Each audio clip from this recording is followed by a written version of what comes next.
Hey guys, this is Etienne Nichols. Welcome back to Fitness Under Quarantine. We've done most of these movements before, but just in case someone new joins, I'm just gonna run through very quickly what today's workout is. So squats, jumping jacks, push-ups is our warm-up. So air squats, like this.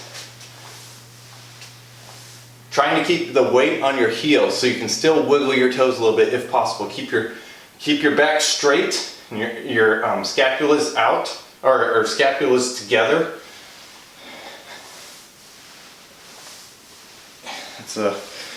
And then jumping jacks. Just a normal jumping jack. Push-ups. Just normal push-up. Again, you don't want to accentuate like this or this. If you want to be straight, come down, arms next to your sides, to where you're touching the floor with your chest, and then push up.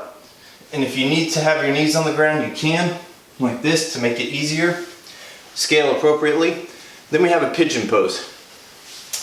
Pigeon pose is where you go into a lunge, and then you fold.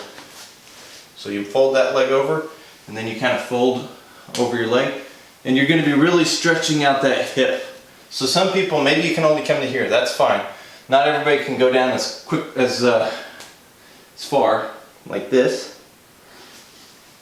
Then you lunge the other way, like this. Again, just as far as you can to where you feel that stretch. You don't have to go all the way down. All right, then we have couch stretch. Couch stretch is where we put our knee on the floor, leg against the wall, and then lean back. You're gonna feel that stretch through the front of your leg. Lean back as far as you can. If it's right here and you still feel that stretch, that's fine. Kind of, if you push your pelvis forward, you're going to still feel that stretch even more without going back. So just kind of play around with it. Move a little bit. Do it slowly. Same thing on the other side. You always want to get both sides. Then we have Samson stretch. Samson stretch is another lunging exercise. Now when you lunge, don't lunge where your knee goes past your toes. You want to be planted above your ankle. And then top of the foot on the floor. Fingers interlaced, look up at your hand. Breathe through it. I'm not always the greatest at actually breathing during an exercise. All right, like that, that's Samson stretch. Okay, then we go into wall sits. Hold on just a second. I'll make sure sound's on. Wall sits. Just like it sounds, you sit against the wall. I used to visit people in their cubicles, and if no one was there, I would just sit against the wall, wait for them to come back sometimes, just get a little exercise in between whatevers. If that's not enough for you, you feel like, yeah, I can sit there all day. Well, grab a 53-pound kettlebell and just chill. All right? And then air squats, which we already did. Now for the actual WOD, we're doing strict handstand push-ups. You're going to need a pad of some kind, most likely. The most extreme way to do this would be to do a deficit where you actually hold on to something so your head can go lower than your hands. We're not going to do that. But I'm going to start at the top, meaning this is the hardest way to do this, at least that we're going to do. Okay, so this is the strict handstand push-up. Let me get my legs situated.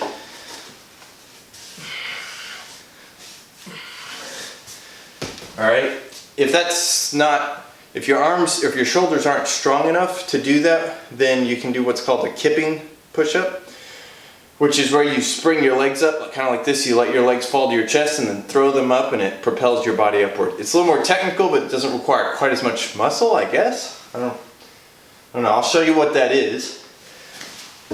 This is a kipping.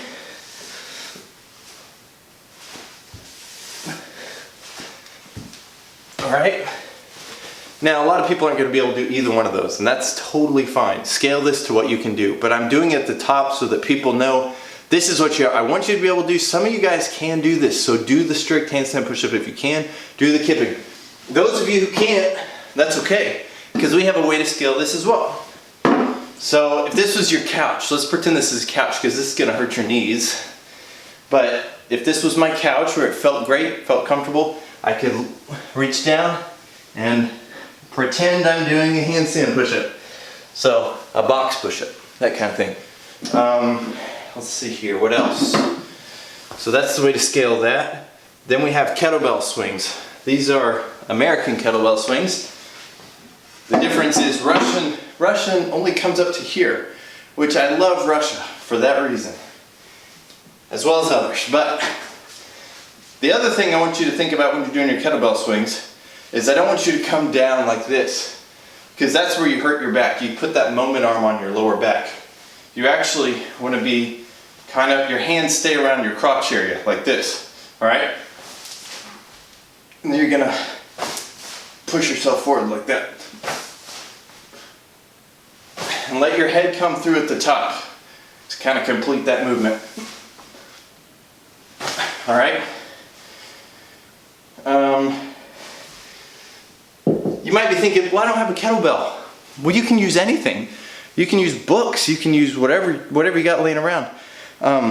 If you have kids, for guys, I would recommend 2 to 3-year-old. For girls, use a newborn to a 6-month-old. I have one of each. It's important if you're gonna have a home gym. Then hollow rocks is the last thing. This is an ab exercise, so if you need to scale this, just know that we're targeting the abs. All right. I'm not the greatest at hollow rocks, so go easy on me. But you make your body kind of hollow like this. And just, like I said, I'm not the greatest at it. The guys who are really good at it, they don't seem to even stop, they just kind of wiggle.